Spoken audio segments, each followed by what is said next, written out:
Today, we are going to unpack a really powerful political idea, one that, believe it or not, keeps popping up all through history, connecting struggles that seem totally unrelated.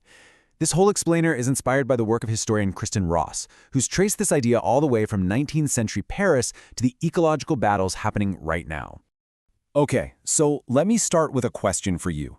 What in the world could a protest against an airport in rural France, the revolutionary Paris Commune of 1871, and the Black Panther Party in 1960s Oakland possibly have in common? I mean, on the surface, they seem like they're from different planets, right?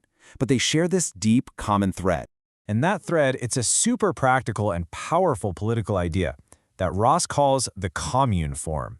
And it's an idea that's way less about some grand abstract ideology and much more about changing everyday life, right here on the ground. Now, to really get what this is all about, we're not going to start in the past. We're going to start with a pretty recent and honestly incredible victory for activists in Western France. So picture this. It's 2018. After a brutal, 50-year-long struggle, a group of activists occupying this piece of land, they call it a zone to defend, or ZAD, they actually forced the French government to cancel a massive international airport project. It was a huge, unbelievable win. So here's where it gets really interesting. This victory, it was like a jolt of electricity.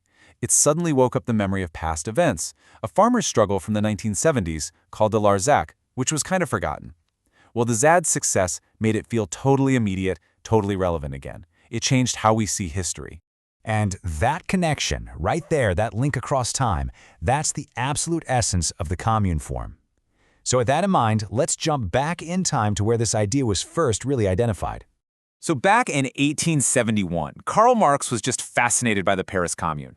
But he wasn't focused on all its big pronouncements or theories. He was interested in its actual working existence. He saw ordinary people figuring out, in his words, the political form under which to work out the economic emancipation of labor. So what does that really mean?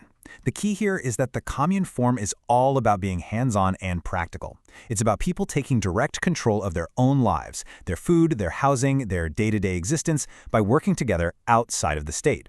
Basically making the state's functions kind of redundant by just doing it themselves.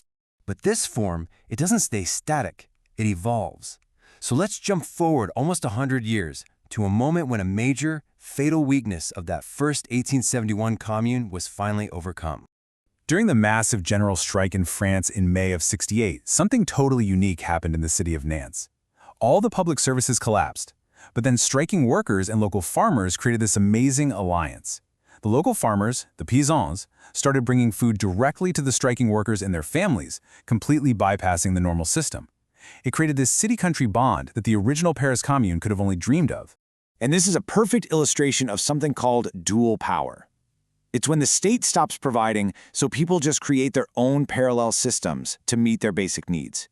And what's wild is, this wasn't just in France. At the exact same time, on the other side of the Atlantic, the Black Panther Party was doing something so similar, organizing free breakfast programs, health clinics, creating their own centers of dual power in American cities. So this alliance back in France between the workers and the farmers, it really started to shift how people thought about political change. It elevated the farmer from this figure of the past to a key player in what comes next. In the 1970s, you had these two massive struggles people always talked about together. The lip factory strike, where workers took over their watch factory, and the Larzac struggle, where farmers fought to stop a military base from expanding onto their land. Looking back, you can see the lip strike as sort of the grand finale of an era focused on the factory worker. But Larzac, that was the beginning of something new, a politics all about defending the land itself. So all of a sudden, the farmer, the paysan, who was always seen as this conservative, backward-looking relic from the past, was totally reframed. In fights like Larzac, the farmer became a forward-looking defender of the earth, a guardian of a way of life totally opposed to just endless growth. And this growing fight between a logic of development and a logic of just, well, living, this wasn't just a French thing. In the 60s and 70s, this exact same battle played out across the globe. And you know what the ultimate symbol of this clash was? The international airport. Over in Japan, farmers near Narita fought a violent, decade-long battle against a new international airport on their land.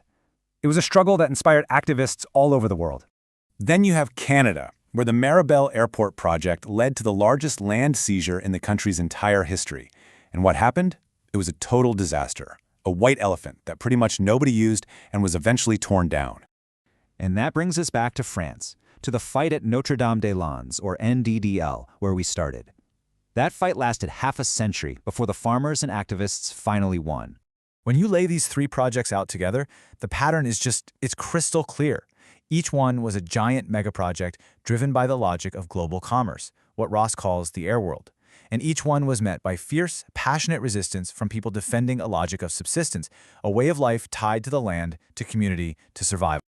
Okay, so this brings us all the way back to the present, and to the enduring power of this commune form, especially now in an age of ecological crisis. You know, what all these land-based struggles really suggest is that the central fight of the last 50 years, maybe it hasn't just been about wages or factory conditions. Maybe it's been a deeper war, waged by capital against subsistence itself, against any way of living that isn't totally dominated by the market. And you can see this conflict and the commune form as the response in so many of today's most important movements, from the ZID and Standing Rock to the defense of the Weelaunee Forest in Atlanta, and the actions of groups like the Uprisings of the Earth. They are all, at their core, defending a territory in order to defend a way of life. The real power of this idea, the commune form, is that it's connected to living memory. It's not some pie-in-the-sky utopia. As the source material puts it so well, the idea that we can live differently is so strong because so many people can actually remember a time, pretty recently, when life was lived differently. And that, right there, leaves us with a final, really provocative question. What if the most viable path to the future isn't found in some relentless, forward-charging idea of progress, but in rediscovering and reviving these so-called residual ways of living together?